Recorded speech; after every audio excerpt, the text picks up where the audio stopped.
Dalawang barkong pandigma ng China namataan malapit sa Onok Island sa Balabac, Palawan.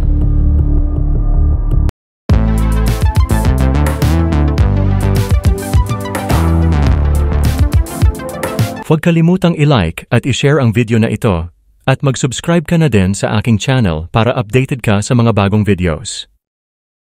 Ilang araw matapos harasin ng mga puwersang Chino ang mga tropang Pilipino sa Ayungin Shoal, isang dating barangay chairman sa bayan ang nagsabing pauwi na sila ng kanyang grupo mula sa pagsasagawa ng medical mission sa isang isla nang mamataan ang dalawang barko ng China.